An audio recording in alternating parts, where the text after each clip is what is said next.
Padre Vladimir, ¿qué son las orientaciones sexuales e identidades de género no hegemónicas? Muy buenas tardes para todos, qué gusto poder compartir con ustedes. Las identidades sexuales tienen que ver con el ser humano. ¿Y eso qué significa? Significa que el ser por naturaleza, el ser humano, la persona humana por naturaleza es un ser sexuado.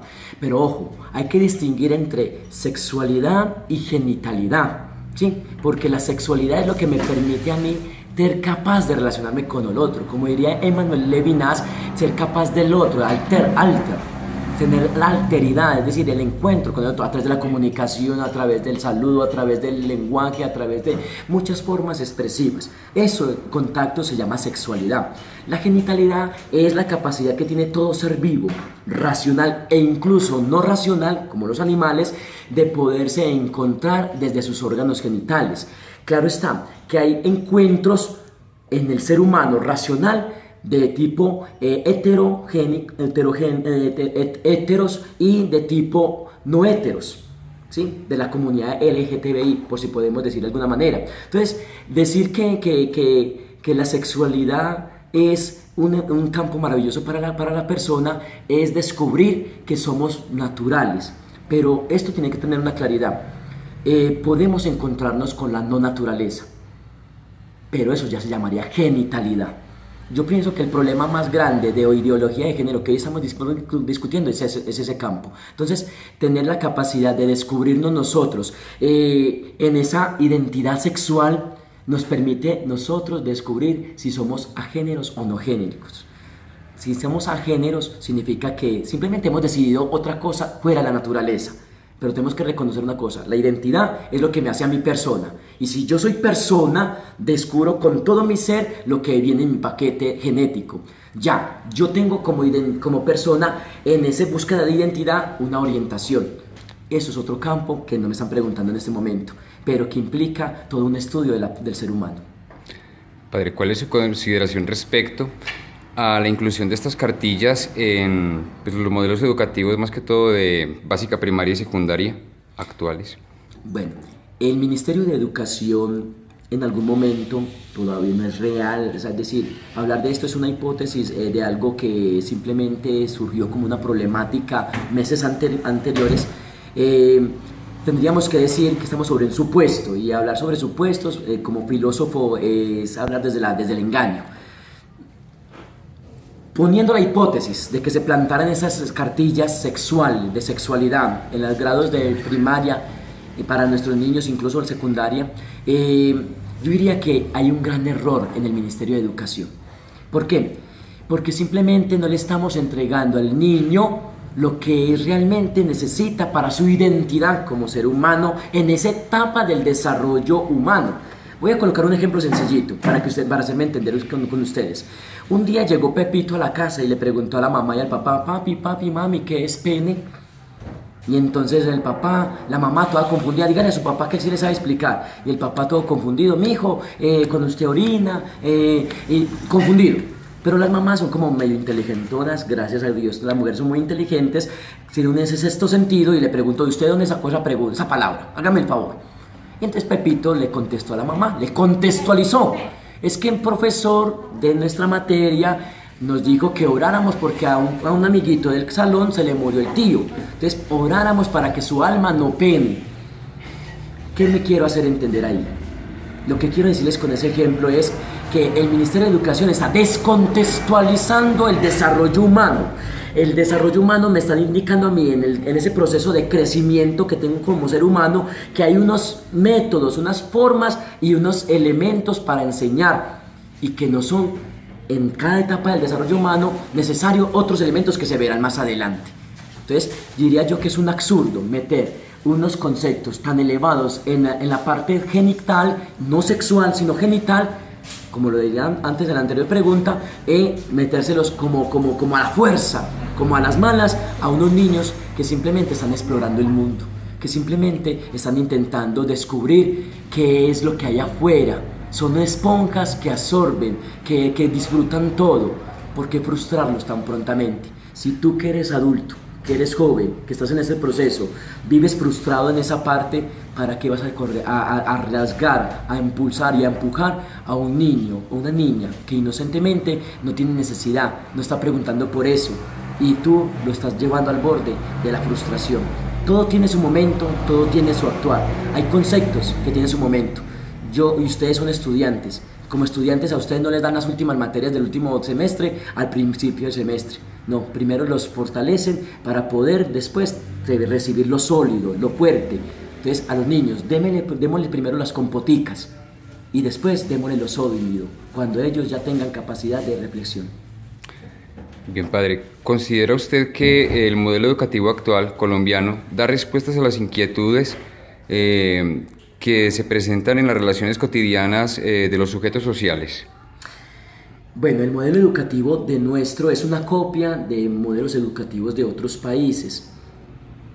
Eduardo Galeano, filósofo latinoamericano, dice que no tenemos identidad latinoamericana. Y cuando uno no tiene identidad, simplemente se vuelve un copiador. Y eso ante la ley da cárcel, porque se llama plagio. Aunque tengamos las normas legales de que copiamos, adoptamos. No, el europeo es el europeo, el gringo es el gringo, el colombiano es el colombiano. Tenemos nuestros propios modus vivendi de la historia, de vivir la vida. Incluso entre nosotros mismos como colombianos se nos dificulta comunicarnos, el costeño con el del interior, con el de la zona andina, con el de la zona de Orinoquía. Si se nos dificulta nosotros siendo mismos colombianos relacionarnos con el rolo, con el paisa, con el pastuso, siendo la misma nación, entonces diría yo que es un atropello.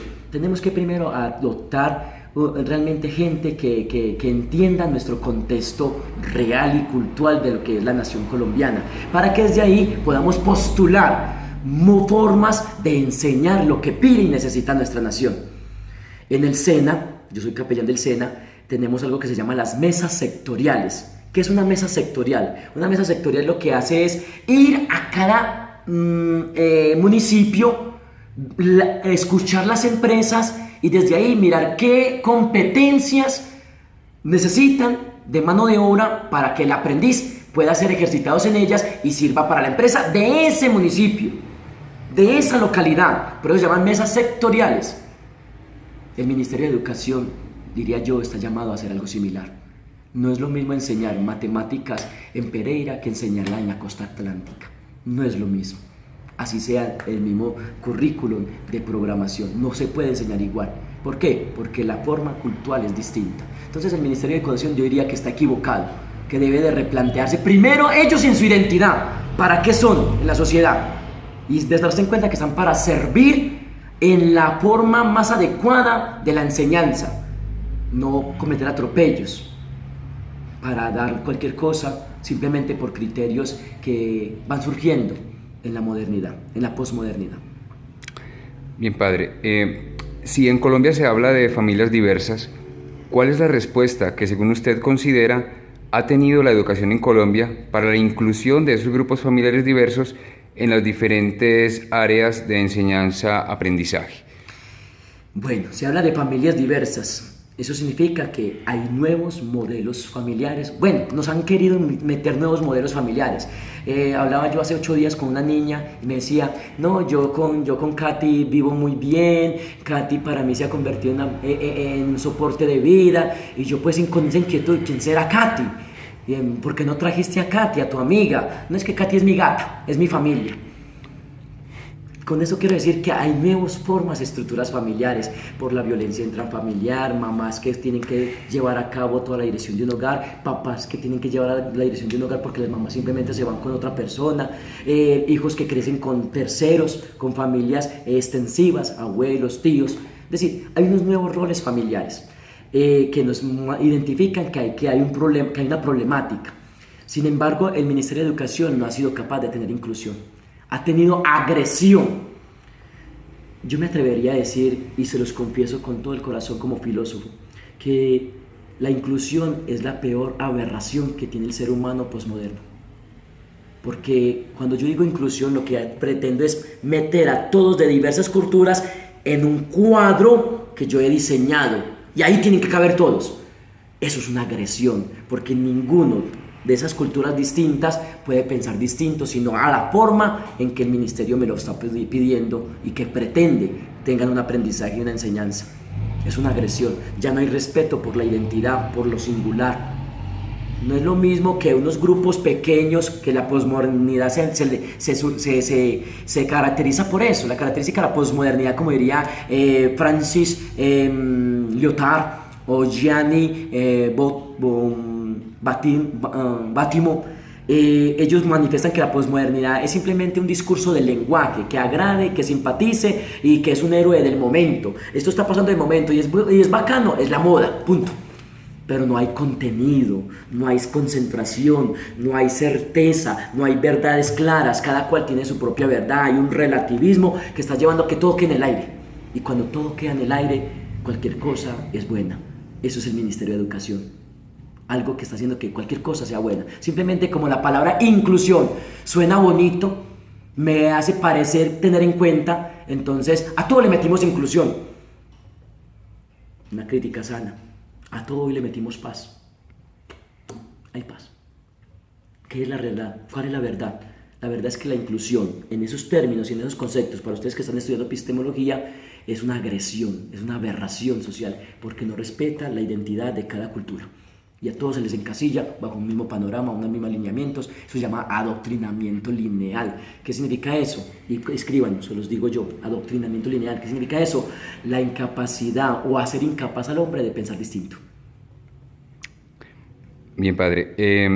Si estamos en un estado social de derecho, ¿considera usted que la formulación y divulgación de estas cartillas o material atenta contra la garantía de derechos de la comunidad educativa en general, atenta contra la dignidad de la persona humana y puede lograr que la mentalidad de los jóvenes y niños cambie de alguna manera sustancial? ¿Y por qué?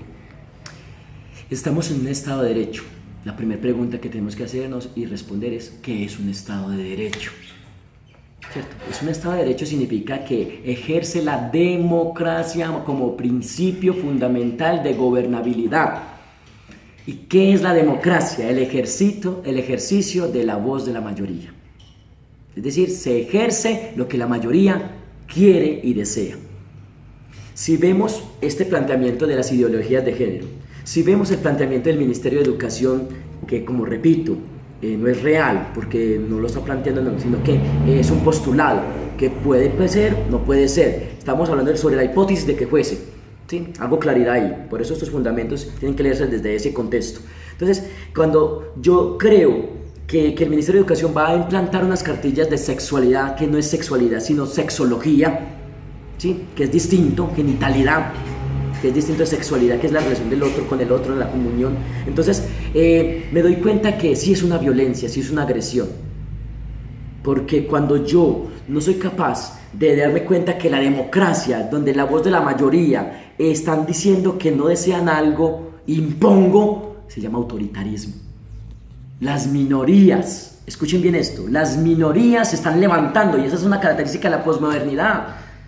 Si tenemos un poquitico de neuronas, queridos muchachos, yo los invito a eso. Primero planteen qué es la posmodernidad, que nació ahorita en el 80 para acá. Del 80 para acá la posmodernidad.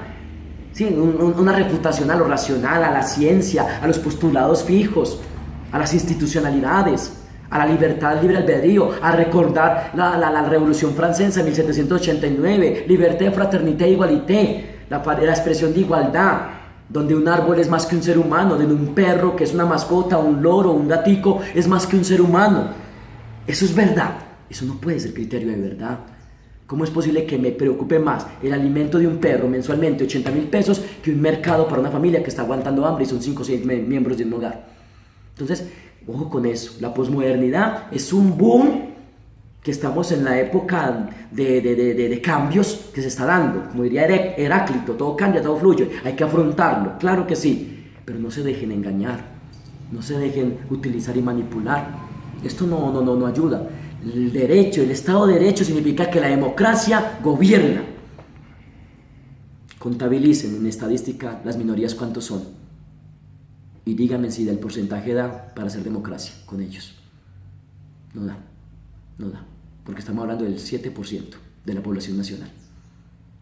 Y entonces el 90% está absurdo. Piensen un poquitico en eso y realmente sepan que es un Estado de Derecho, porque hablamos muy bonito, pero no sabemos nada. Y ustedes son epistemólogos. Y creo que esto es para eso, para entender por qué se hablamos de esa manera. Dios los bendiga. Gracias, padre, muy amable.